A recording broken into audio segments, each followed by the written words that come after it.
Como ya seguramente sabes, Milei sacó un DNU derogando un montón de leyes y modificando algunas otras. Más allá de que estés de acuerdo o no con el contenido de las medidas, en este video no vamos a hablar de eso, sino de lo que quiero hablar es de cómo funciona esta herramienta jurídica que usó Milei para hacer lo que hizo. Y que vos en base a esto puedas sacar tus propias conclusiones de si es correcto o no lo que hizo Milei. El 20 de diciembre de 2023, Milei sacó un decreto de necesidad de urgencia, modificando bastante el sistema normativo argentino.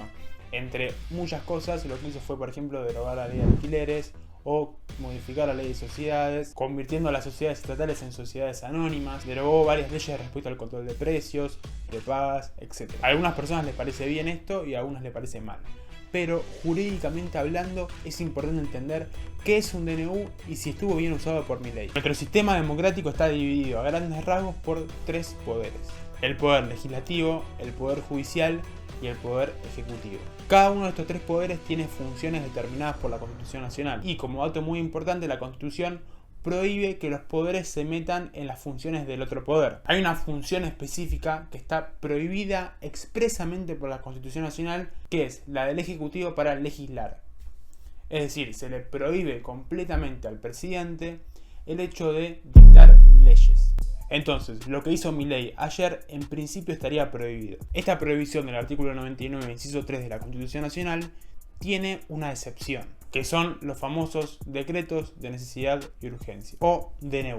Esta excepción le otorga al presidente la facultad de legislar siempre y cuando exista un estado de necesidad y urgencia que impida que se dicten las leyes por el normal funcionamiento del Congreso. Claro ejemplo, la pandemia. En la pandemia existía un estado de necesidad y urgencia que no permitía al Congreso sesionar concretamente, o sea, no se podían juntar. Imagínense lo que fue, por ejemplo, marzo de 2020, era imposible dictar una ley por la vía normal. Entonces es por esto que, por ejemplo, Alberto Fernández dictó un montón de decretos de necesidad y urgencia. Por ese decreto, a toda la Argentina, a todos los argentinos, a todas las argentinas, a partir de las 0 horas de mañana, deberán someterse al aislamiento social preventivo y obligatorio. Esto quiere decir que a partir de ese momento nadie puede moverse de su residencia. Todos tienen que quedarse en sus casas. Después se pudo sesionar, pero con algunos detallitos. La excepción esta igualmente tiene ciertas limitaciones. Es decir, aunque exista un estado de necesidad y urgencia, el presidente nunca, pero nunca, puede legislar sobre materias penales, sobre materias tributarias, sobre materias de partidos políticos y sobre la materia electoral. El DNU que sacó Milei en el otro día, en principio, no parecería meterse en esas áreas. Entonces por ahora está todo bien. Ahora, lo que mucha gente está diciendo y las quejas que hay respecto a este DNU, más allá del fondo de las medidas, es decir, de qué se tratan las medidas, que para algunas personas les parece mal, por ejemplo, aumentar las prepagas o derogar la ley de alquileres o lo que sea, aparte de esa discusión, existe una discusión jurídica respecto a que si realmente existe ese estado de necesidad y urgencia que se debe acreditar para que el presidente legisle. Este decreto contiene en sus considerandos, se llama considerando a la parte en la que el DNU dice por qué está haciendo lo que va a hacer. En esa parte se explica el estado de necesidad y urgencia que atraviesa Argentina. Pero esto no parece convencer a mucha gente, porque hay medidas que tomó Milei en este decreto que parecerían no ser necesarias para arreglar ese estado de necesidad y urgencia que invoca el propio Poder Ejecutivo. Entonces seguramente ahora estarán lloviendo una caterva de amparos y va a haber mucho quilombo judicial respecto a este DNU, porque mucha gente va a pedir la inconstitucionalidad del mismo.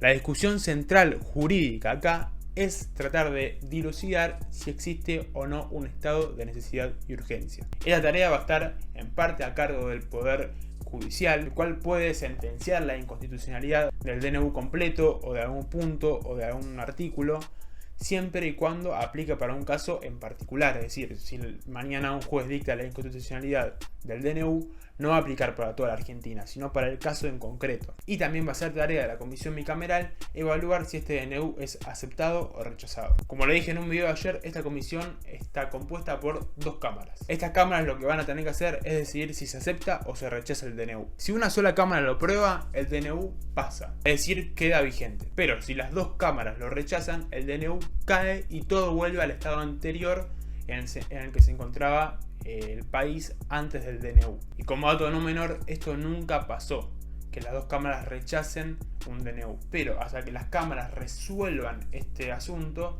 el DNU se va a aplicar. Es decir, que ahora va a entrar en vigencia el DNU, se va a derogar la ley de alquileres, se va a modificar la ley de sociedades y todos los cambios que hizo Milei, que estuvieron muy bien resumidos en esos 30 puntos que mencionó en la cadena nacional. Cadena nacional muy parecida a la de Menem, que esta similitud parecería no ser algo librado al azar, sino que fue pensada para que sea bastante parecida. Y también las medidas de fondo tienen más o menos la misma naturaleza.